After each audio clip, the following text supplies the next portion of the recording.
السلام علیکم ورحمۃ اللہ وبرکاتہ۔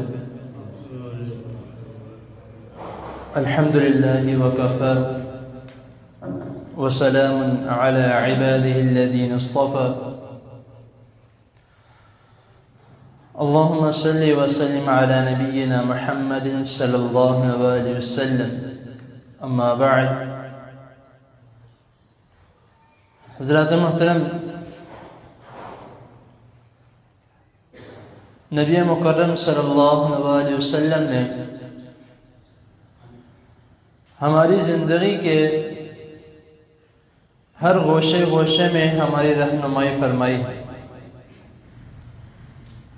کون سا عمل کس طرح کرنا ہے اور کون سا عمل نہیں کرنے والا ہے۔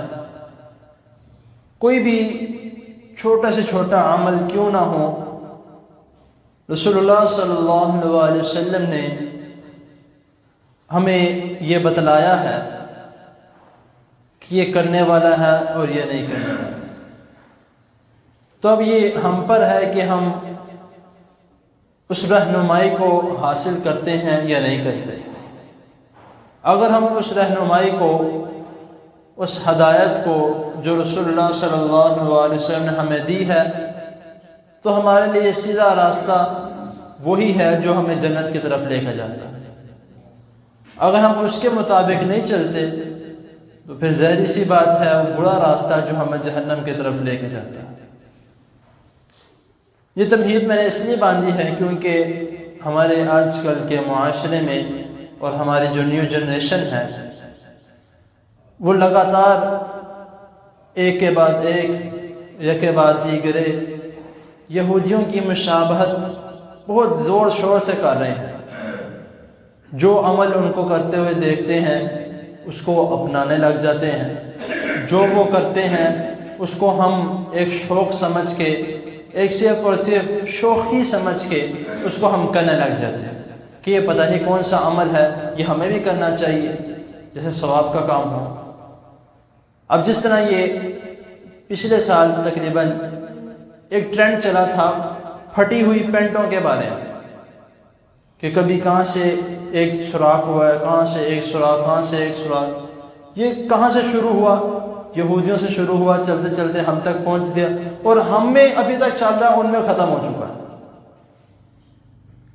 اس کے بعد پھر یہ بالوں کا جو ٹرینڈ شروع ہوا کہ ادھر سے 3 نشان لگائے ہوئے ہیں، یا ادھر سے سارے بال اتروا کے اوپر سے ایک پورا چھتا رکھ لینا، یا نیچے والے سارے بال اتروا کے، یا اوپر والے سارے بال اتروا کے سائڈوں سے کسی طریقے سے کروا لینا۔ کچھ لوگ تو ایسے بھی میں نے دیکھے اپنی آنکھوں سے، یہ نہیں کہ میں تصویروں کی بات کر رہا ہوں یا میں کسی کی بات سنی ہوئی میں بات کر رہا ہوں، میں نے اپنی آنکھوں سے دیکھے۔ کسی نے تو ایسے بھی سٹائل بنائے کہ ایک سر ہے، تقریباً 5 سے 6 سٹائل اس ایک سر کے بنائے۔ تو جب ہم پھر اپنے آپ کو مسلمان کہتے ہیں، پھر ہم نے ہر وہ تہوار منانا ہے جو رسول اللہ صلی اللہ علیہ وسلم نے کبھی منایا ہی نہیں، تو ہم اپنے آپ کو مسلمان کہتے ہیں کہ ہم مسلمان ہیں، ہم تو سیدھا جنت میں جائیں گے۔ جو اللہ اور اس کے رسول صلی اللہ علیہ وسلم کا نافرمان ہو وہ یہ بھول جائے، بے شک مسلمان ہو، بے شک جتنا مرضی بڑا مومن ہو، لیکن وہ اگر اللہ اور اس کے رسول صلی اللہ علیہ وسلم کا نافرمان ہے تو قطعاً جنت میں داخل نہیں ہو سکتا۔ ہم جس طرح میں نے کہا کہ بالوں کے متعلق، اس کے متعلق رسول اللہ صلی اللہ علیہ وسلم نے سخت منع فرمایا۔ صحیح بخاری میں یہ حدیث موجود ہے، حدیث نمبر 5920 اور 21، 5920 اور 21 میں حضرت عبداللہ بن عمر رضی اللہ تعالی عنہما بیان کرتے ہیں کہ رسول اللہ صلی اللہ علیہ وسلم نے قضاء سے منع فرمایا ہے، قاف، زا اور عین۔ تو اس راوی جو ہیں ان کے، یا ان سے پیچھے جو ایک راوی ہیں، وہ بیان کرتے ہیں کہ میں نے سوال کیا کہ اس کے متعلق کیا رسول اللہ صلی اللہ علیہ وسلم کا مطلب، قضاء کا مطلب کیا؟ تو وہ کہتے ہیں کہ سر میں کچھ حصہ مڈوا لینا، یعنی کچھ حصے میں بال کٹوا دینا اور کچھ بال رہنے دینا، اس سے رسول اللہ صلی اللہ علیہ وسلم منع فرمایا۔ اب ہم وہ عمل زور شور سے کر رہے ہیں، اس کو ہم نے ایک فوجی کٹ نام دیا ہوا ہے، یا ایک زیادہ تر جو چلتا ہے پیالہ کٹ نام دیا ہوا ہے کہ یہ اسٹائل جو ہے وہ بچے کا ہونا چاہیے، بچہ بہت پیارا لگتا ہے۔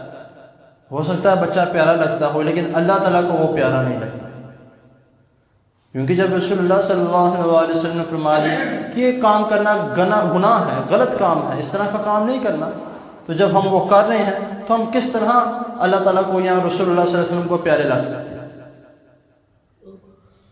اور پھر جو نبی کریم صلی اللہ علیہ وسلم نے فرمایا کہ من تشبہ بقوم فہو منہم، جو جس قوم کی مشابہت کرے گا قیامت والے دن اسی کے ساتھ اٹھایا جائے گا۔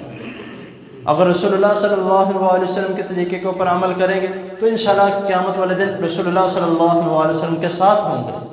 اگر یہودیوں کی مشابہت کریں گے، بے شک مسلمان ہوں، وہ یہودیوں کے ساتھ اٹھایا جائے گا۔ تو یہ ایک بے شک سبق ہے، تو اس کا ہمیں خیال کرنا چاہیے۔ اپنے بچوں کو، اپنے رشتہ داروں کو صرف یہ نہ سمجھا کریں کہ میری ذمہ داری جو ہے وہ صرف میرے بچوں تک محدود ہے، ایسا نہیں ہے۔ آپ کی ذمہ داری، اگر آپ کو علم ہے کسی بھی چیز کا، دین کے لحاظ سے اگر آپ کو کسی بھی چیز کا علم ہے، چھوٹی سے چھوٹی بات کیوں نہ ہو، اس کو سب سے پہلے اپنے گھر میں اور اس کے بعد اپنے رشتہ داروں میں لازمی اپنے اوپر فرض بنا لے کہ میں نے آگے یہ بات پھیلانی ہے۔ اگر وہ اگلا آپ کی بات نہیں مانتا یا اس کو ٹھکرا دیتا ہے، وہ اس کا اپنا عمل ہے، لیکن آپ نے اپنا فرض جو ہے وہ ادا کرنا ہے۔ تو اللہ تعالیٰ کی حضور دعا ہے اللہ تعالیٰ ہمیں اس طرح کے جو گناہ والے کام ہیں، اللہ تعالیٰ ہم سب کو، ہمارے بچوں کو، ہمارے رشتہ داروں کو، تمام مسلمانوں کو ایسے گناہوں والے کام کرنے سے محفوظ رکھے اور ہمیں زیادہ سے زیادہ نیکیاں کرنے کی توفیق عطا فرمائے۔ جزاکم اللہ خیر، وآخر دعوانا ان الحمد للہ رب العالمین۔